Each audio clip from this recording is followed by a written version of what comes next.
శ్రీ రమణాష్టమ లేఖలు. సూర్యనాగమ్మ గారు వారి అన్నగారికి వ్రాసిన లేఖ 179వ లేఖ. గురుకృప. ఇది ఏప్రిల్ 23, 1948న సూర్యనాగమ్మ గారు వారి అన్నగారికి వ్రాశారు.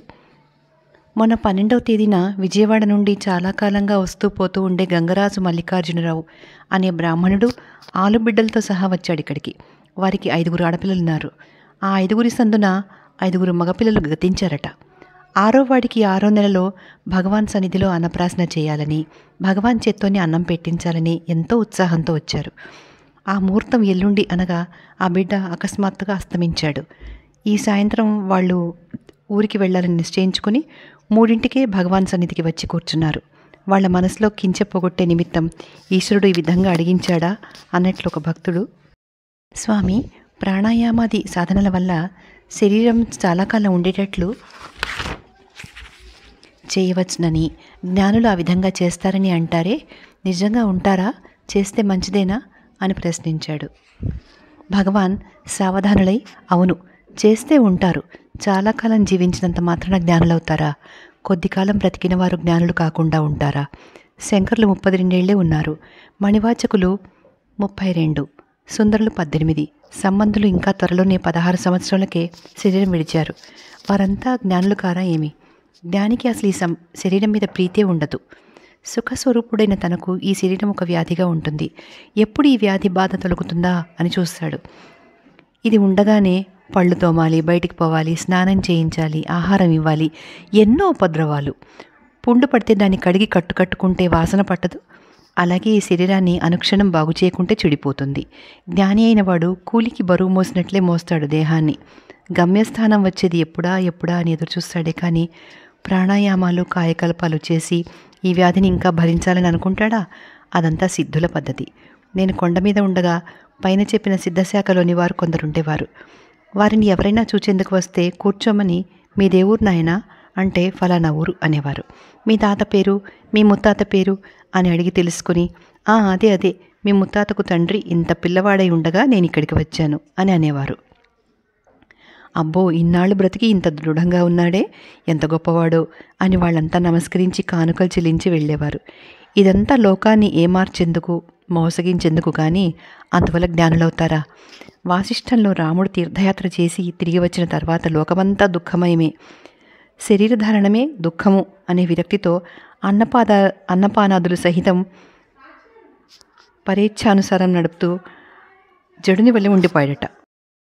విశ్వామిత్రుడు యాగరక్షణార్థం రాముని పంపమని దశరథుడిని అడిగితే, వాడేదో పిచ్చి పట్టిన వాడి వల్లే ఉన్నాడు స్వామి అని చెప్పి ఆ పిచ్చికి గల లక్షణాలు కొన్ని వివరించారట వారు. విశ్వామిత్రుడు అది విని, నాకు చాలా సంతోషంగా ఉంది, ఈ పిచ్చి అందరికీ పడుతుందా, చూద్దాం, పిలిపించు అంటే పిలిపించారు. సభకు వచ్చిన రాముడు అందరికీ నమస్కరించి కూర్చున్నాడు. విశ్వామిత్రుడు రాముణ్ణి చూచి విచార కారణం అడిగి తెలుసుకుని వశిష్ఠుడితో, ఏమయ్యా, మనిద్దరకు బ్రహ్మ ఉపదేశించిన ఆత్మతత్వం ఈ రామునికి బోధించి కలతపోగొట్టు అని వినియోగిస్తే వారు సరే అన్నారు. బోధ వినే నిమిత్తం వినివీధి నుంచి సిద్ధసంఘం దిగివస్తూ, ఈ రాముడు అతి బాల్యంలోనే ఇంత జ్ఞానం పొందాడే అని, ఎంత వింత అని పొగుడుతూ, మనం ఎన్నాళ్ళు బ్రతికినా ఏమి లాభం అని అనుకున్నారట. చూచారా అన్నాడు భగవాన్. అవును, నిజమే. కొందరు మేము ఇంచుమించు 80 ఏళ్ళు బ్రతికాము, ఇంకేం కావాలి అంటారు, అదొక ఘనమని అన్నారు ఇంకొక భక్తులు. భగవాన్ నవ్వుతూ, అవునవును, అదొక గర్వం, దానికి ఒక కథ ఉన్నది. పూర్వం బ్రహ్మకొకసారి తానే చిరంజీవినన్న గర్వం కలిగి విష్ణు సన్నిధికి వెళ్ళి, నేనెంత గొప్పవాడినో చూచావా, చిరంజీవిని అన్నాడట. అప్పుడు విష్ణువు, కాదు నాయన, నీకంటే చాలా పెద్దవాళ్ళున్నారు అంటే, అందరినీ సృష్టించేవాడిని నేనే కదా, నాకంటే పెద్దవారెవరున్నారు అన్నాడు. సరే చూపుతారమ్మని విష్ణువు అతన్ని వెంట పెట్టుకుని పోతూ ఉంటే ఒకచోట రోమశ మహాముని కనిపించాడు. అయ్యా, తమకిప్పుడు వయసు ఎంత, ఇంకెంతకాలం ఉంటారు అని అడిగాడు విష్ణువు. నాయనా, నా వయసు ఎంత చెప్తా విను అని, ఇన్ని వేల ఏళ్ళు ఈ యుగం, అన్ని వేల ఏళ్ళు ఆ యుగం అంటూ లెక్కించి, అవన్నీ కలిస్తే బ్రహ్మకొక రాత్రి పగలును, ఆ సంఖ్యను అనుసరించే బ్రహ్మకు 100 ఏళ్ల ఆయుసు. అటువంటి ఆయుర్దాయం గల ఒక బ్రహ్మ గతించినప్పుడు నా దేహంలోని రోమం ఒకటి ఉడుతుంది. అలా ఒక్కొక్క బ్రహ్మకల్పానికి ఒక్కొక్కటిగా ఎన్నో రోమాలు పోగా ఇంకా ఎన్నో ఉన్నాయి. ఇవన్నీ ఎప్పుడు ఊడితే అప్పటికి నా ఆయుర్దాయం సరినాయనా అన్నారట వారు. అందుకే ఆశ్చర్యపడుతున్న ఆ బ్రహ్మను అష్టావక్ర మహాముని సన్నిధికి తీసుకొని పోతే వారు పైలెక్కలని చెప్పి అటువంటి రోమసి మహామునులు ఒక్కొక్కరు గతించినప్పుడు నా ఈ వంకరలు ఒక్కొక్కటి సరిపోతాయి. ఈ విధంగా ఈ వంకర్లన్నీ ఎప్పుడు తీరితే అప్పుడు నా ఆయుర్దాయం సరి అన్నారట వారు. అంతటితో బ్రహ్మగర్వం గభేల్న కూలింది. ఇలాగే ఇంకా ఎన్నో కథలున్నాయి. సరైన జ్ఞానం కలిగితే ఈ శరీరం ఎవరికి కావాలి? సదా నిర్మలంగా ఉంటే తనకు ఈ మోతబరువెందుకు అని సెలవిచ్చారు. గురుకృప లేనిదే జ్ఞానం లభిస్తుందా? జడుని వల్లే ఉన్న రామునికి గురుబోధ వల్లనే కదా తెలివి కలిగింది అన్నారా భక్తులు. ఆహా, సందేహమేమి, గురుకృప అత్యావశ్యకమే. అందుకే తాయుమానవర్ గురువును 10 పాటలో స్తుతించారు.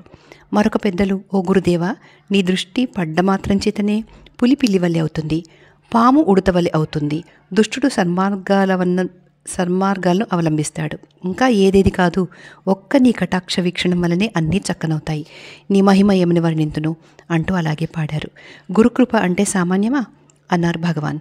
విజయవాడ వారి కథలన్నీ విని గురుకృప మాకెంతగా లభించిందో చూడండి, ఇన్ని కథలు చెప్పి భగవాన్ మా విచారం పోగొట్టారు అని ఎంతో సంతోషంతో పొంగిపోయారు. ఇట్లు సోదరి.